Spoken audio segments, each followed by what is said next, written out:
Oke, Bismillahirrahmanirrahim. Assalamualaikum warahmatullahi wabarakatuh. Waalaikumsalam warahmatullahi wabarakatuh. Ya, jumpa lagi sahabat Ruang Tumbuh dari KUA Gondokusuman. Kali ini kita akan membincangkan tentang bagaimana mensiasati, mengharmonikan perbedaan-perbedaan yang terjadi antar pasangan suami dan istri agar bisa harmoni gitu ya Pak ya. Bisa berjalan semua. Karena belakangan ini kita sering menemui gitu, terutama mungkin kita di sini yang melakukan aktivitas sebagai konselor keluarga gitu di Ruang Tumbuh khususnya gitu, kita sering mendapati kasus-kasus atau problematika di dalam keluarga itu yang sumbernya itu dari perbedaan yang terjadi antar individu, hubungan suami dan istri dalam konteks pasangan. Bersama saya Pak Kusmanto, beliau adalah penyuluh agama Islam dari KUA Gondokusuman. Beliau juga banyak bergiat ya, banyak menghadapi, kita bersama-sama di Ruang Tumbuh menerima konsultasi keluarga. Dan kasus ini sering kita temui ya Pak ya. Betul ya Pak ya. Pak Kus mungkin izin ya Pak ya, kita ngobrol saja nih teman-teman ya, ngalir kasus-kasus yang sering kita hadapi itu. Kita ingin cerita, bukan bermaksud untuk mengungkapkan personalnya ya Pak ya, tapi lebih pada gimana caranya agar hal-hal seperti ini yang mungkin sahabat Ruang Tumbuh di luar juga menghadapi hal yang sama, atau mungkin belum menghadapi, atau mungkin ada orang-orang di circle di lingkungan yang punya problem yang sama, kita bisa sama-sama belajar gitu. Gimana ya Pak ya? Mensiasati perbedaan-perbedaan yang terjadi ini, karena kan kita masing-masing individu kan mesti beda selera ya Pak ya. Beda banyak hal, tidak hanya selera tapi juga dari lingkungan keluarga. Ya betul ya, latar belakang ya Pak ya. Keluarga, budaya, mungkin juga pengalaman, kepercayaan bisa jadi kepercayaan. Atau pemikiran. Nah, itu bisa membawa atau mengakibatkan adanya perbedaan yang ketika pada masa perkenalan mungkin belum bisa diselesaikan dalam hal untuk bersama-sama dalam satu keluarga itu. Nah, dan itu terus terjadi ya Pak ya, misalnya bisa jadi terus terjadi tanpa ada upaya untuk mencari solusi sehingga ketemu, artinya perbedaan itu tidak terjadi lagi. Ini Pak, kita mau ngambil case yang mungkin sederhana ya Pak, yang baru kita beberapa waktu lalu kita hadapi ya, misalnya perbedaan soal simple sih Pak, soal standar kebersihan rumah misalnya gitu. Karena kan kita suami istri tinggal di rumah yang sama, ruangan yang sama gitu ya. Otomatis itu menjadi sering, misalnya kalau tidak bisa diselesaikan gitu, tidak bisa saling menerima, akhirnya jadi masalah ya Pak ya. Standar bersih misalnya, atau standar kenyamanan seperti apa gitu. Mungkin umumnya itu di masyarakat kita misalnya, kalau ada generalisasi Pak, misalnya perempuan itu cenderung rigid, misalnya bersih, sementara laki-laki enggak. Tapi dengan kasus yang kita sering hadapi di Ruang Tumbuh di sini ya sahabat sekalian gitu, ternyata itu tuh nggak berlaku soal gender ya Pak ya. Ternyata yang sempat kita temui kan bahkan sebagian itu berlaku sebaliknya kan. Sebaliknya. Jadi yang punya merasakan bahwa ini jadi persoalan itu adalah bukan yang perempuan atau yang istri, tetapi si suami. Bisa jadi ini semacam standar, katakanlah tadi kasusnya itu masalah kebersihan, standar yang tentang kebersihan itu bagi suami tinggi, tetapi bagi istri ini hal yang biasa, tidak ngaruh dalam keseharian. Nah, ini perlu ada, sebenarnya sejak awal harus ada standar atau indikator bahwa ini satu hal yang punya pandangan yang sama harusnya.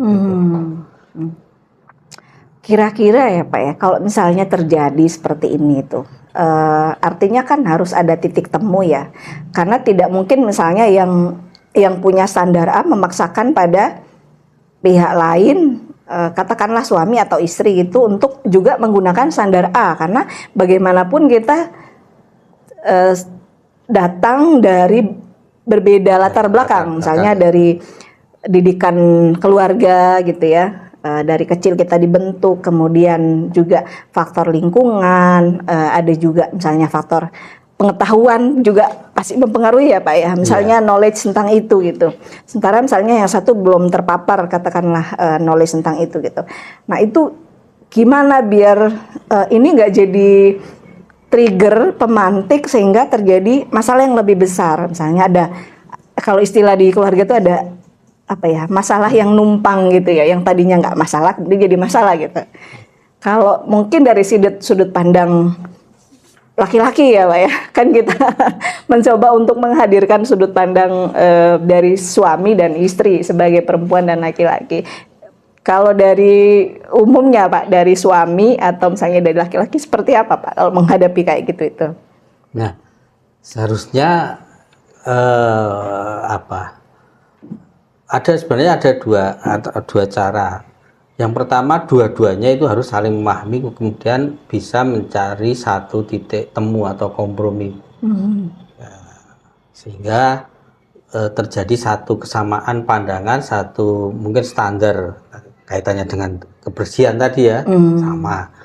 Tapi yang kedua bisa jadi yang satu kemudian tidak perlu katakanlah menyamakan itu atau menuntut untuk sama, tetapi kemudian menyelesaikan itu dengan tentu terus-menerus untuk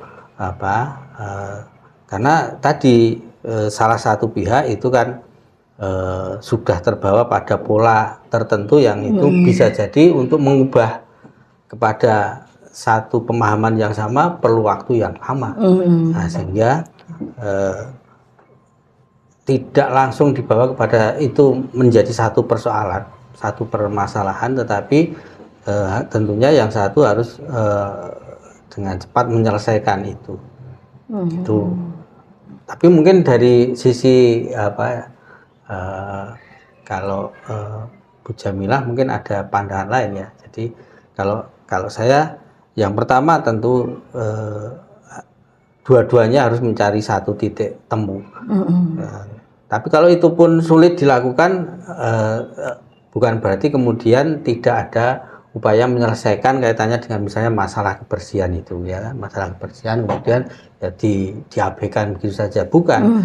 Tapi ya salah satu harus menyelesaikan, kemudian satu pihak itu untuk menuju kepada satu titik yang harus sama, karena itu akan terus-menerus berulang karena dalam satu keluarga kan terus-menerus berulang masalah kebersihan, masalah apapun itu ya, termasuk pengasuhan anak ya Pak ya. Soal finansial mungkin juga bisa jadi masalah. Baik ya. Nah, izin ya Pak ya mungkin menambahkan ya sahabat Ruang Tumbuh dari KUA Gondokusuman. Kenapa pembahasan ini kita angkat gitu? Karena pasti kita banyak sekali perbedaan. Nah, kalau misalnya kita mempersoalkan perbedaan itu, ya nanti akan jadi masalah terus gitu ya. Tentu tanpa mengabaikan persamaan gitu. Misalnya hal-hal prinsip. Kalau menurut saya selain tadi yang disampaikan Pak Kus, itu ada bagi pasangan suami istri itu harusnya punya kesadaran bersama bahwa kita harus ada ruang toleransi gitu. Toleransi bagaimana menetapkan atau menempatkan perbedaan itu pada titik di mana kita sama-sama mendekat gitu. Katakanlah misalnya kita ada di ada di salah satu pihak ada di titik A, sementara pihak yang lain misalnya ada di titik B gitu. Gimana caranya agar ini tidak semakin jauh? Karena kalau kita selalu membahas perbedaan ini, nanti akan ada titik tarik yang semakin menjauh seperti itu. Sehingga gimana caranya agar kita punya itikat yang baik, kesadaran bersama agar kita membicarakan ini gitu, sehingga ada titik temu. Nah, ini yang disebut dengan ruang toleransi gitu ya, toleransi perbedaan antara suami istri. Selama itu tidak sangat prinsip menurut saya ya. Prinsip itu yang seperti apa gitu, misalnya soal agama, nah, itu kan tidak bisa, tidak harus ya, harus mutlak itu tidak ada ruang toleransi di situ gitu. Tapi kalau misalnya soal amalia itu ya, misalnya perbedaan organisasi, katakanlah begitu ya, ini kan sering juga terjadi perbedaan organisasi, satu mungkin organisasi A, satu B karena berasal dari keluarga yang latar belakang keluarga. Menurut saya itu titik toleransi gitu yang harus dibicarakan bersama. Kemudian yang kedua, misalnya standar yang lain, misalnya pendidikan anak gitu.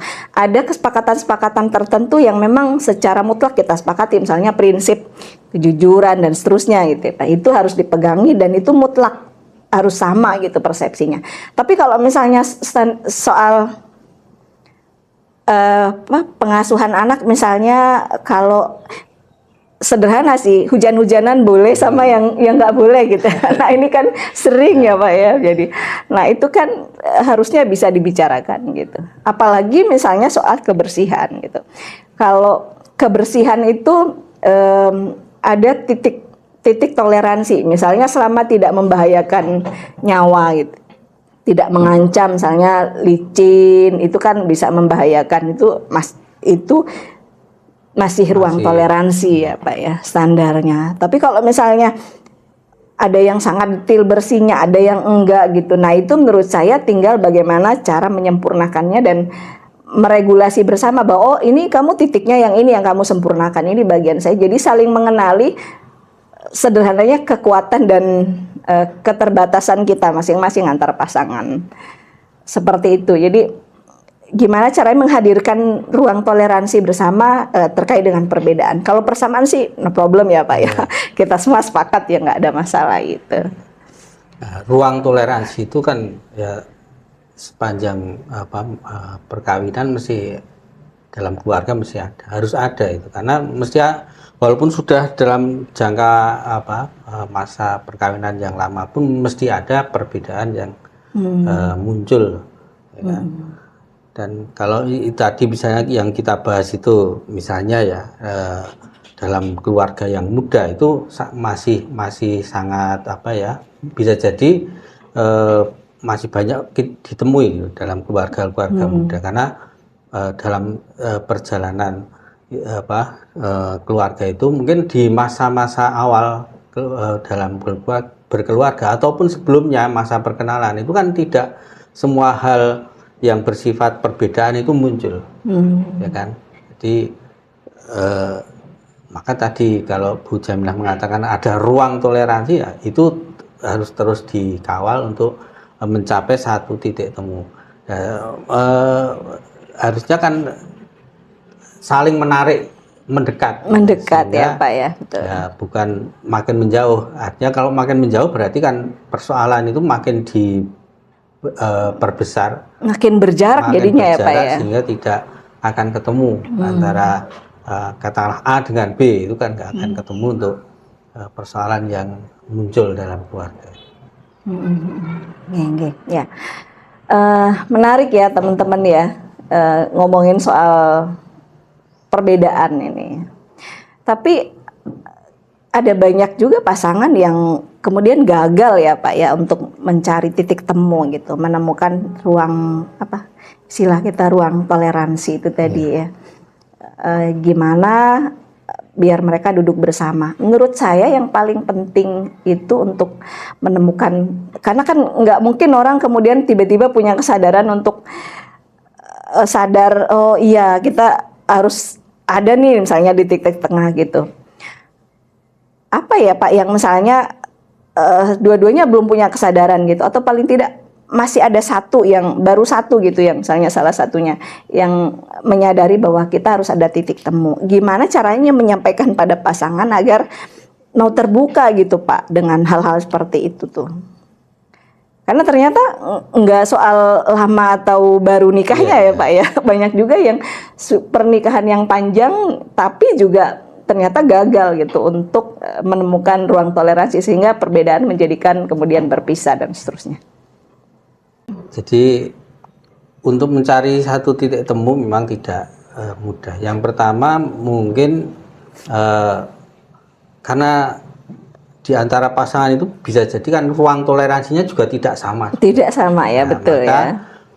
Saya kira ruang toleransi yang lebih luas itu artinya misalnya salah satu pihak tentu harus memahami terhadap persoalan atau keadaan pasangannya yang itu belum bisa, mungkin belum bisa menyelesaikan persoalan yang ada. Tapi yang kedua, bila dua-duanya itu sudah pada satu titik yang dua-duanya itu tidak bisa menyelesaikan sendiri dari pasangan itu, tentu harus ada pihak luar yang mungkin menjembatani atau memberikan arah, ya, bukan langsung menyelesaikan tapi memberikan arah sebenarnya, ya. Karena yang paling tahu masalahnya sebenarnya mereka berdua gitu ya Pak ya. Yang tahu persoalannya, kemudian bagaimana di antara mereka itu kan juga tahu, kalau dalam bahasa Jawa itu ya tahu kebiasaan, ya, dan seterusnya, sehingga untuk menyelesaikan itu dengan pola yang tertentu dalam keluarga itu harusnya tahu.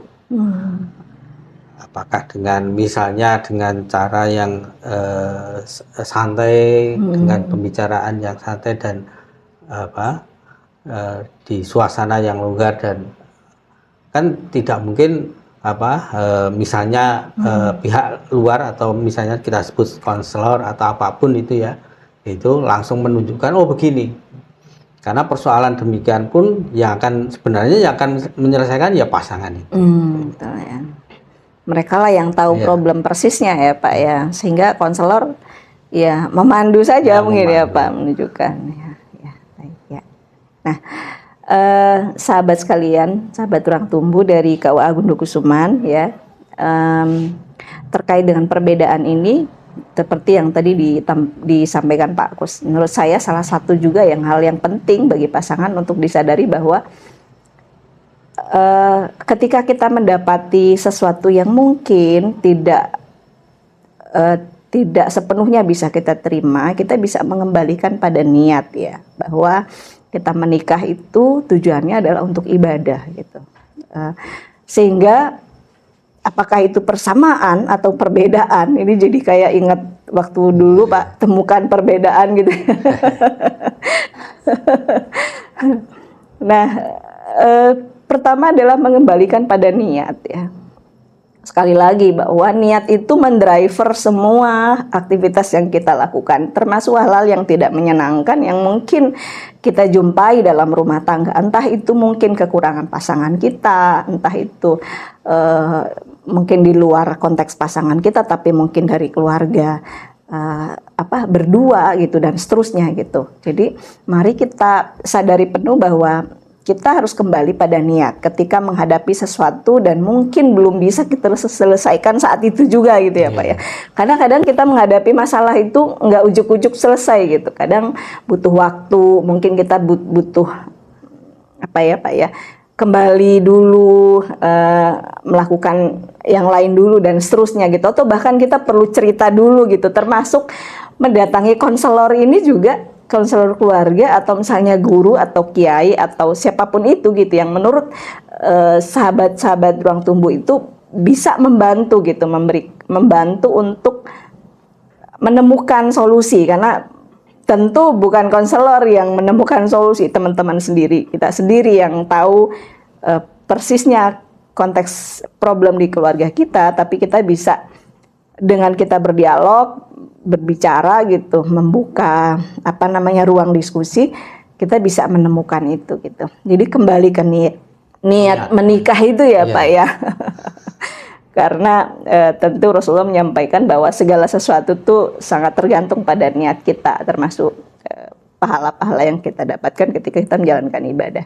Nah, kemudian dan tentu menikah ini adalah ibadah terpanjang yang kita lakukan. Nah, dengan kesadaran itu saya kira paling tidak ketika menghadapi masalah nggak langsung tiba-tiba ingatnya pengadilan agama ya Pak ya. Nggak ke situ gitu ya sahabat, teman-teman sekalian gitu. Nah, selain niat itu mungkin ada lagi Pak. Tadi kita udah bahas tentang ruang toleransi ya teman-teman. Kita menghadirkan ruang toleransi di mana setiap kita dengan kesadaran penuh untuk bicara ke diri sendiri deh pertama, kalau menurut saya itu Pak juga hal yang penting ya, terutama mungkin bagi perempuan ya, karena perempuan ini ruang bicaranya butuh lebih banyak. Sahabat sekalian, jadi tadi balik ke tema tadi bahwa gimana cara mensiasati perbedaan-perbedaan yang terjadi antar individu ya dalam konteks pasangan suami istri gitu. Tadi kalau kita bahas gimana kita agar kita bisa kembali ke meluruskan niat tadi ya Pak ya, bahwa setiap rumah tangga, setiap orang menikah itu pasti punya problem yang mutlak itu ada gitu. Nah, justru sebetulnya ketika kita menghadapi persoalan seperti itu atau apapun masalahnya gitu ya, baik itu ekonomi, mungkin soal pengasuhan anak, mungkin soal perbedaan apapun itu saya kira itu adalah proses bagaimana seorang individu atau suami atau istri itu bisa tumbuh gitu, tumbuh secara personal gitu ya. Kualitas dirinya itu kemudian bertambah gitu ya, dengan bisa menyelesaikan persoalan. Tapi nggak boleh lari ya Pak ya, harus dihadapi ya, dibicarakan. Kemudian kalau ibarat tangga, ya dengan kita menghadapi masalah itu, kita jadi naik tangga terus gitu. Kalau kita berhenti di situ ya stagnan, kemudian kapasitas kita tidak bertambah. Jadi jangan takut ketika menghadapi problem, termasuk di dalamnya misalnya perbedaan-perbedaan.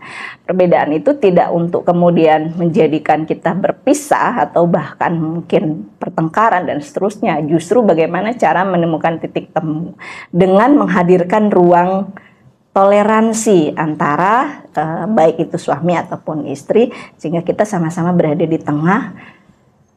Dengan terbukanya ruang toleransi, kita bisa menjalani kehidupan berumah tangga lebih damai ya Pak ya, lebih lebih harmoni ya sahabat sekalian.